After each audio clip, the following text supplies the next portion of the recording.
Long drives at night always wear me down in a way the daytime never does. The road feels emptier, the silence heavier, and every mile starts to blend together. By the time I spotted a rest stop sign, I knew I had to pull over. My legs were stiff, my eyes sore from staring at the dark highway, and I couldn't ignore the need to use the bathroom any longer. The place looked small and isolated. A brick building stood under a few dim lights, their buzzing echoing across the empty lot. Off to the side, a couple of trucks were parked, engines off, no drivers in sight. I wasn't thrilled about stopping there, but the thought of pushing on without a break didn't seem like a good idea either. I parked close to the entrance and stepped out. The air smelled faintly of gasoline and damp concrete, and the vending machines against the wall looked like they hadn't been used in years. Inside, the bathroom was cold and uninviting. The fluorescent lights flickered, the tiles were cracked in places, and the whole room carried a faint chemical smell. I finished up quickly, eager to get back on the road. When I pushed open the door and stepped back into the lot, the first thing I noticed was that something had changed. My car was exactly where I had left it, but there was now a white van parked right next to it. It hadn't been there when I arrived. At first, I thought maybe I'd just missed it earlier, but the more I looked, the less sense it made. The van wasn't parked like the other vehicles in the lot, which were spread out with plenty of space between them. It was pulled right up alongside my driver's side door, so close I doubted I could squeeze through even if I tried. Out of the entire lot, they had chosen to park directly against me. I slowed my pace, my eyes fixed on the van. The windows were dark, too tinted to see if anyone was inside. Its engine wasn't running, and the lot was completely still. I scanned the area again. Just 2 trucks off to the side, and nothing else. The whole place felt heavier now, like the silence had grown thicker since I'd gone in. I tried to reason with myself. Maybe they hadn't noticed me. Maybe they just parked badly. But the thought didn't convince me. There had been plenty of empty spaces. Pulling in that close to someone's door didn't happen by accident. I stopped a few feet from my car, thinking through my options. I couldn't get in from the driver's side. It was blocked off completely. The only way was to circle around and get in from the passenger seat. My chest tightened at the thought of walking past the back of that van, but I didn't see another choice. I adjusted the strap on my bag and forced myself forward, keeping my steps steady. As I moved along the side of my car, I could feel my pulse in my throat. My eyes stayed on the van the entire time, waiting for the slightest movement. When I reached the back bumper, I heard it, a faint sound, almost like a latch shifting. My head snapped toward the van just in time to see the edge of its side door tremble, like someone inside had just brushed against it. I froze for a second, my body locked in place. The urge to run fought against the need to stay calm. I forced myself to keep moving. My footsteps felt too loud against the pavement, echoing in the stillness. I reached the passenger side of my car and yanked the door open faster than I meant to. Sliding inside, I slammed it shut and hit the lock button. The clunk of the doors engaging sounding far louder than usual. I barely had time to catch my breath before it started. As soon as I turned the key in the ignition, the van's side door slid open fast and hard. 2 men jumped out. The shock hit me instantly as I realized this wasn't just in my head. Whoever they were, they had been waiting for me. One of them came straight to my car, grabbing the handle of the passenger door and yanking hard. The locks rattled, but held. He pulled again and again, his face twisted with effort as he tried to rip it open. The second man moved toward my driver's side window, reaching out with both hands. For a moment, I thought he was going to smash the glass, but instead, he shoved the side mirror flat against the car, folding it so I couldn't see what was happening beside me. Panic surged through me. My foot slammed the gas, but my car was still in park. The engine roared uselessly as the first man kept yanking, his hand sliding along the doorframe like he was looking for any weakness. I fumbled, shifting into drive with shaking hands, the gear stick nearly slipping from my grip. The man at the mirror banged against the glass, shouting something I couldn't hear through the sealed windows. The one at the passenger side leaned forward, pressing his weight against the door, as if he could force it open by strength alone. I knew if I hesitated even a second longer, they'd get inside.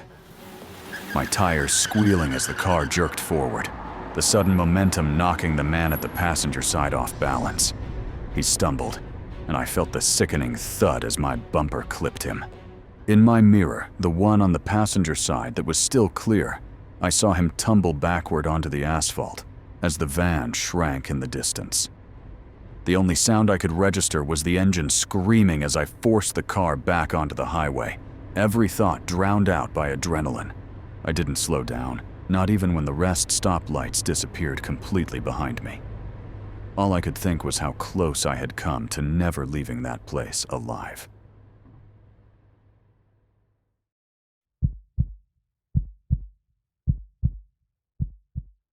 It was a little after 1 in the morning when I found myself driving down a stretch of road I almost never used. I had taken an exit off the interstate earlier, thinking I'd shave a few minutes off my trip by cutting through back roads. Now, I was regretting it. The road seemed endless, winding through open fields and patches of trees with no sign of life anywhere. There were no streetlights, no houses, not even a gas station. Just my headlights cutting through the dark. My gas tank was running lower than I liked, and that made me even more restless. I kept hoping I'd see something ahead, anything that meant I was getting closer to civilization. But the only thing I heard was the steady hum of my engine, and the occasional rattle whenever the tires hit a rough patch of pavement. I told myself I wouldn't stop, unless it was absolutely necessary. Pulling over out here felt like a bad idea. But a little further down the road, I noticed something unusual. A set of hazard lights blinking faintly in the distance. As I got closer to the car, something about it just didn't add up. Both of the front doors were wide open, the hazard lights blinking steadily into the dark, but there wasn't a single person in sight.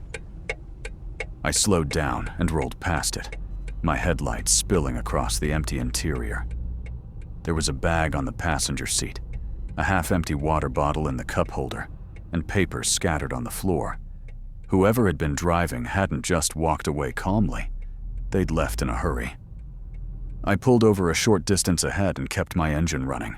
My eyes stayed locked on the glowing hazards in my mirror. I couldn't shake the feeling that something was wrong. If a car breaks down, people usually stick around or call for help. But this didn't look like that. The open doors, the abandoned belongings. It almost looked staged. I rolled down my window halfway and listened. The road was dead silent.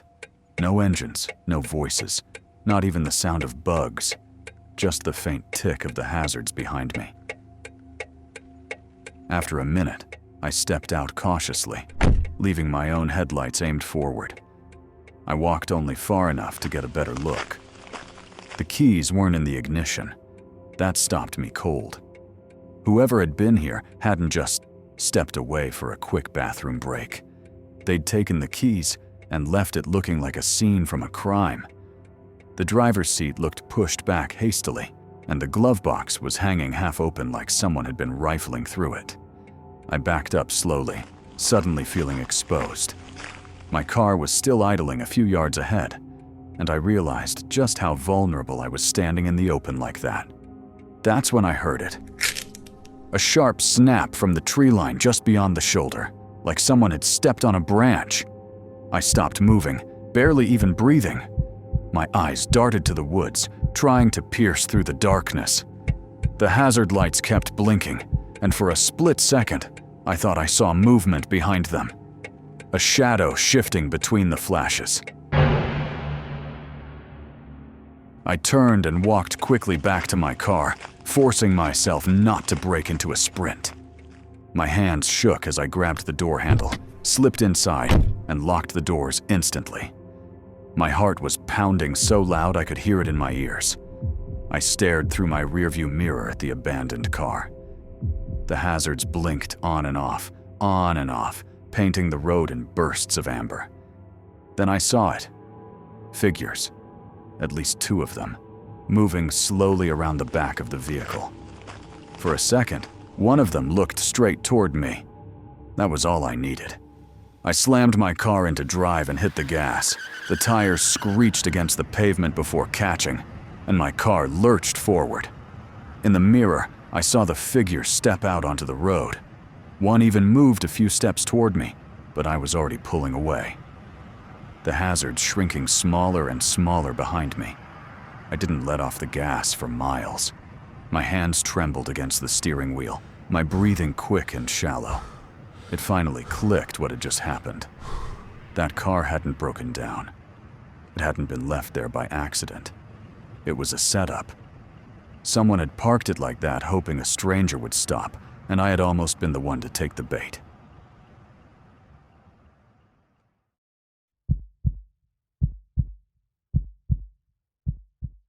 It was just past midnight, and I had already been behind the wheel for nearly 5 hours. The trip had started while the sun was still up, but now the sky was pitch black, and the highway stretched endlessly in front of me. Traffic had thinned out to almost nothing. Every so often, a set of headlights appeared in the distance, only to vanish quickly in my rearview mirror. I left the radio on at a low volume, not because I cared about the music, but because the silence of the drive felt too heavy without it. The road itself looked like a ribbon disappearing into darkness, and the longer I drove, the more I realized how alone I was out there. I considered pulling over to grab some coffee or just stretch my legs, but every exit I passed looked deserted. Eventually, fatigue started pressing down, and I told myself I'd take the very next ramp I saw. I took the exit a little after midnight. The ramp led me off the highway and onto a 2-lane road that looked completely deserted. At first, I thought I'd finally get a break from the endless highway driving. But as I glanced in my mirror, I noticed a pair of headlights following close behind. Whoever it was had taken the same exit, almost right after I did. I didn't think much of it at first. A lot of people use the same exits. But the longer I drove, the less normal it seemed. The road split into a smaller street, and I turned right. The car behind me made the exact same turn. I started paying closer attention. Every time I slowed down, the car slowed down too. I wasn't braking suddenly or anything. I just eased off the gas to see what they would do. Instead of passing me, they hung back, almost like they were waiting on me. That's when I started to feel uneasy. If someone wanted to get around me, they easily could. The road was empty, wide enough to go around, but they stayed right behind me, their headlights filling up my rearview mirror. I pressed on the gas, hoping maybe I was just paranoid. My car sped up. So did theirs. Every time I added speed, they matched it exactly. I tried something else. I slowed way down, practically crawling, thinking maybe they'd finally pass. But instead, they dropped their speed even lower, staying locked on me. I could feel the hair on my arms stand up. Whoever was behind me wasn't just driving in the same direction. They were following me. After a couple of minutes of this, I spotted a smaller side road. It wasn't well lit, just a sharp left turn off the main stretch. Without signaling, I took it quickly, tires crunching over gravel as I entered the lane. For a second, I thought maybe I'd lost them. Then, seconds later, the headlights swung onto the road after me. My stomach dropped. That confirmed it. I kept driving, not sure what else to do.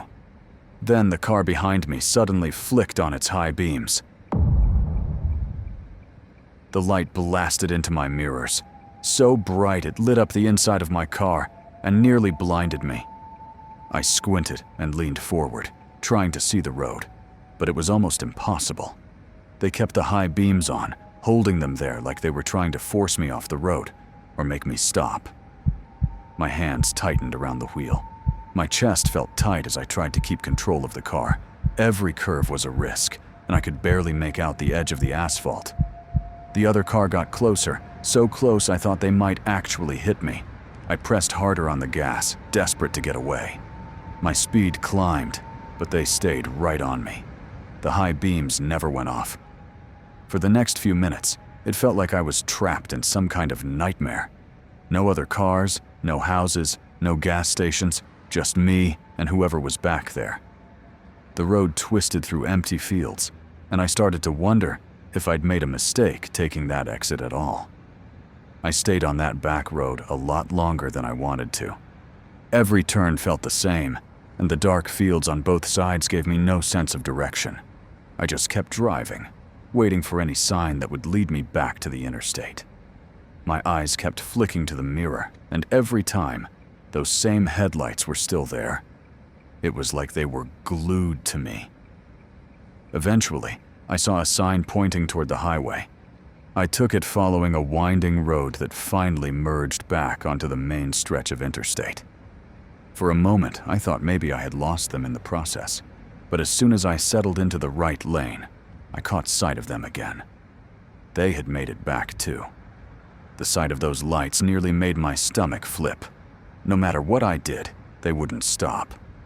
Mile after mile, they stuck behind me. My palms were sweaty on the wheel, and my mind kept racing through what I would do if they tried to run me off the road. I didn't want to stop on the shoulder, and I didn't want to take another exit either. That's when I noticed something different ahead. Red and blue lights flashing in the distance. At first, I thought I was imagining it, but as I got closer, I realized it was a DUI checkpoint. I steered straight toward the officers, slowing as I approached. The moment the car behind me saw the flashing lights, they reacted. Their headlights drifted back, and just before the DUI checkpoint came into full view, they suddenly switched lanes, took an exit, and disappeared into the darkness. I never saw them again.